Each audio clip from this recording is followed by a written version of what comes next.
Ever get that feeling, where you like totally misread a situation? Yeah. Like maybe you're stressed out or you've already got some ideas stuck in your head. Yeah, yeah. And then, bam, you think someone's criticizing you when they're not even. Right. Like, say your business partner just casually asks about a deadline, Mm-hmm. but you think they're like making a judgment about your whole work ethic? Yeah, I've been there.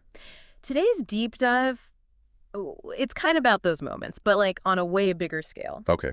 We're talking about how this all plays out in our businesses. Interesting. So we're digging into this book by Aiden Spitzer. Okay. And just so everyone knows, he's built a bunch of successful businesses. Right. And he's got this, well, it's kind of a radical concept. He calls it the mirror concept. Okay. And it really makes you wonder, like, what if those struggles you have in your business, maybe they're not about the market or the economy or even your product, Right, right.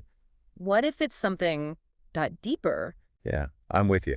And what I find so fascinating about Spitzer's approach is that he kicks things off with these really relatable everyday situations. Great. He talks about like misinterpreting your spouse's questions or misunderstanding what an employee's asking you for. Yeah. Things we can all relate to, right? Totally. And he uses those examples to illustrate just how easily our brains jump to conclusions Yeah. based on our own like inner state, not necessarily on what's actually happening out there in the world. It's like he's saying we've got this hidden filter over our perception. Exactly. And it's coloring how we see everything in our businesses. It's huge. Which, for entrepreneurs, could be the difference between, like, landing that client or just completely falling apart under pressure. 100%.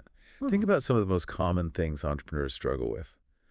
Fear of failure. Oh, yeah. The tendency to automatically view any market feedback as entirely negative. The worst. Or even just seeing competitors as threats instead of potential, collaborators. Yeah. These often stem from those internal narratives we have. Deeply held beliefs, not from, like, actual facts about the business world. Okay, so how do we break free from that? That's where this whole mirror concept comes in, right? Right. So break it down for us. What's the core idea? The core of the mirror concept is this. A lot of times, our outer world is simply a reflection of what's going on in our inner world. And it's not about, like, denying reality or pretending challenges don't exist. Right. It's about recognizing the way our past experiences, our unconscious biases, even our deepest assumptions about ourselves and the world. All of that influences how we perceive our businesses and the world around us. It's like that analogy he uses in the book about the dandelion. I loved that part. Oh, yeah, me too. It was so good. Exactly. One person looks at a dandelion as like a weed, Right. Another person sees it and thinks it's this beautiful wildflower. Yeah. And then someone else might see it and think, wow, this is an incredible example of nature's design, a scientific specimen. It's the same dandelion. The same dandelion. But it means something totally different. Exactly. Yeah. But the meaning we attach to it, how we experience it, depends entirely on who's doing the looking. So what you're saying is, like, a problem in our business, maybe it's really an opportunity in disguise. Yeah. And it all depends on how we're looking at it. Precisely.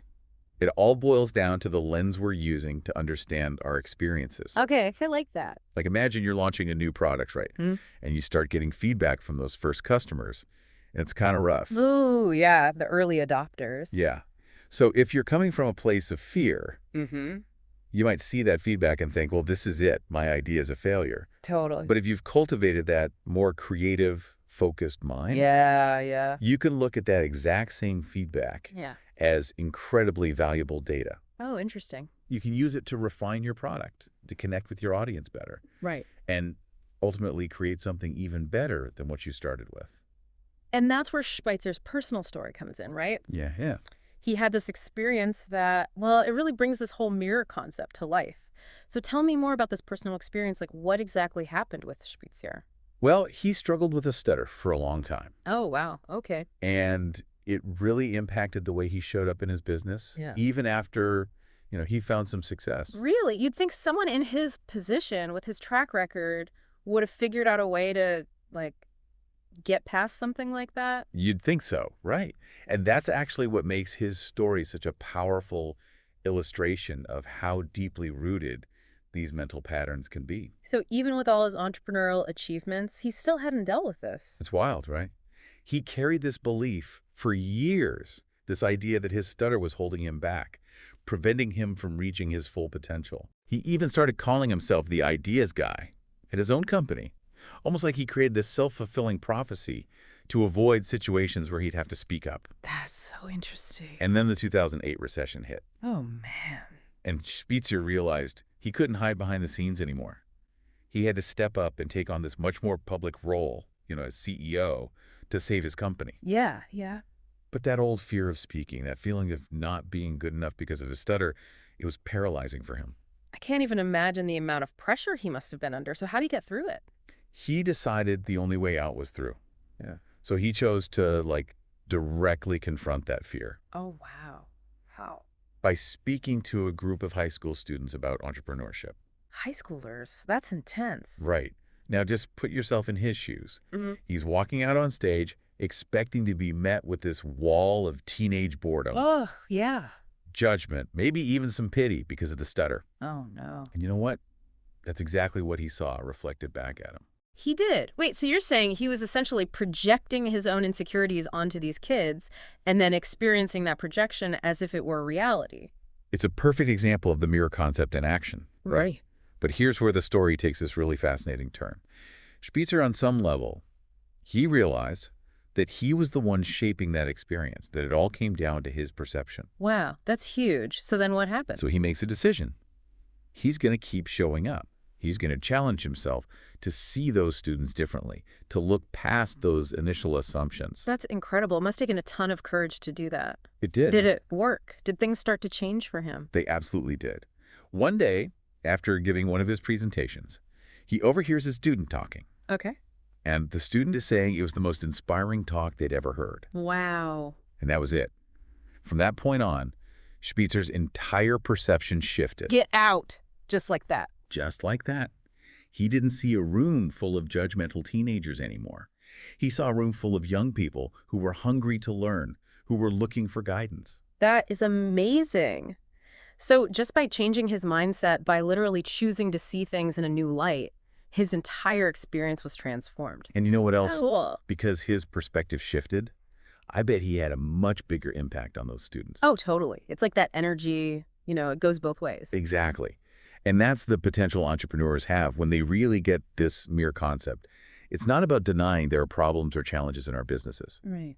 It's about getting intentional about how we choose to perceive those challenges. Mm-hmm. It's about reframing those obstacles as opportunities to learn and grow. So for everyone listening, think about something you're dealing with in your business, something that feels like a challenge right now. Mm-hmm. What if, instead of just seeing it as this obstacle you have to overcome, what if you actually looked at it as like a mirror? What would that reflection be trying to tell you about, like, your own beliefs, your assumptions, all that stuff going on inside? That's such a powerful question to sit with. And here's the really cool part. Once you start looking at things that way, you can't unsee it. Oh, I know, right? It's like you've unlocked this whole new level of awareness in your business, Yeah. and it can be completely transformative. It's like that saying, when the student is ready, the teacher appears. Oh, like that. But in this case, the teacher is your business itself. Yeah, yeah. It's reflecting back these, hidden parts of ourselves, those areas that are ready to grow. Exactly. And, the more you start to see things through this lens, the more those weeds in your business, they really do start to look like wildflowers. That's true. They become these amazing opportunities for innovation, for connecting with your audience on a deeper level, Yeah. and ultimately for building a business that's more fulfilling and successful. It's like Spitzer says, your mindset, it is a business strategy. 100%. And just like any strategy, it takes practice, it takes being intentional, and yeah, sometimes it takes a little courage to challenge those old ways of thinking. It does, to step outside that comfort zone. But when we do, that's when we can choose a more empowering perspective. Absolutely. We become the authors of our own stories, in business and in life, right? That's so true. So as we wrap up this deep dive, I just want to leave everyone with this thought. Imagine for a second, your business can look back at you. Okay. It's reflecting the state of your inner world, your beliefs, your energy, everything.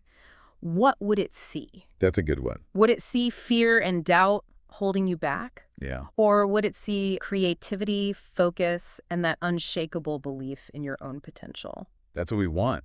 Right. The answer to that question, it might just hold the key to unlocking a